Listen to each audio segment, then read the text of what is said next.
Story time. Let's go, guys. Please like and subscribe. The Whispering Forest, Curse of the Mourner Chapter. 1. The Village That Feared the Trees. No one born in Dunmore forgot the stories. Black Pine Forest wasn't just old, it was cursed. The trees were unnaturally tall and thick, blotting out sunlight even at noon. Crows circled in silence. Wind never blew. And at night, when the rest of the world went to sleep, Black Pine woke up. Children were told never to enter. The trees watch, elders warned, and something else walks among them. That something was called the mourner. A pale woman in a shredded white dress, eyes black as coal, hair trailing like spiderwebs. She didn't scream. She whispered. They said she wept for something lost, and made others lose things too. Sanity, hope, sometimes even their lives. Some believed she had once been a villager. Others claimed she was something older, tied to the land long before Dunmore existed. But no one had seen her and returned, except once. And that boy never spoke again. Until Elias came, Chapter 2. The boy who didn't believe Elias Gray had moved to Dunmore with his mother after a fire destroyed their home in the city. At 16, Elias wasn't afraid of stories. He liked horror movies, and ghost tales made him laugh. He thought the village was boring and quiet and weird. That changed when he found the sketch. It was buried in an old book at the library, a charcoal drawing of a grave in a clearing surrounded by crooked trees. At the foot of the grave stood a faint outline of a woman. He felt drawn to it, like the image pulsed with something real. He showed it to the librarian, her face drained of color. She said nothing, just closed the book and locked it away. That night, Elias dreamt of the forest. He was walking a path that spiraled inward, as if the woods were folding around him.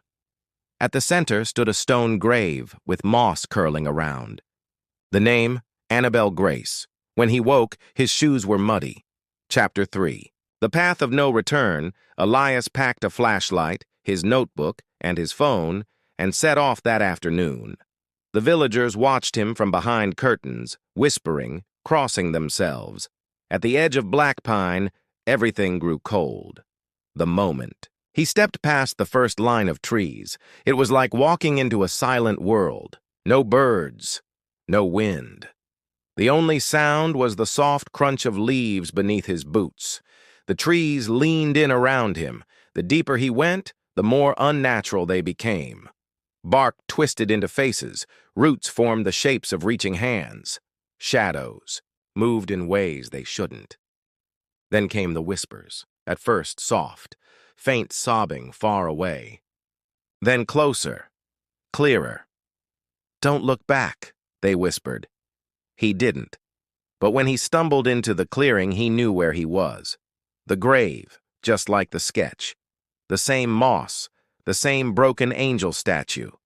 And beneath it, Annabelle Grace, beloved daughter, lost to sorrow, never found peace.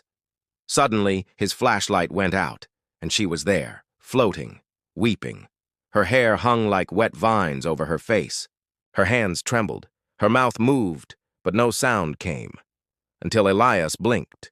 Then she whispered, "You dreamed of me." Chapter 4. The curse unfolds. Elias tried to run, but the forest betrayed him. Every path twisted back to the same grave. Time didn't work right anymore. It could have been minutes or hours. His phone stopped functioning. His notebook, which he used to sketch during stress, now flipped itself open. Every page filled itself with dark ink. Sketches of her, her face, her hands, her eyes. He dropped it. The whispers became screams. He was no longer alone. Shadows slithered from between the trees, dozens of silent, faceless figures. Crying, "Adabap." Mourner floated closer. Elias collapsed. "Please," he begged. "What do you want from me?" She raised a trembling finger and pointed at the notebook again. He opened it one last time. A new sketch had formed. Him, lying in the forest, eyes wide, mouth open, cold. Then she whispered, "Now you remember. Charter 5. What the forest keeps." 2 days later, a search party found Elias at the forest's edge. He was alive, but his eyes stared blankly at the sky.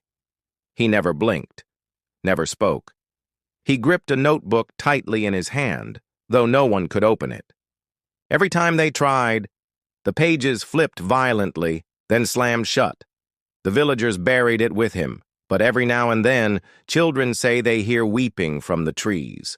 Sometimes they see a pale woman in white, and sometimes they find sketches lying on the ground, pages showing graves, faces, and always, always. The forest is watching. Subscribe and like if you liked it. Goodbye.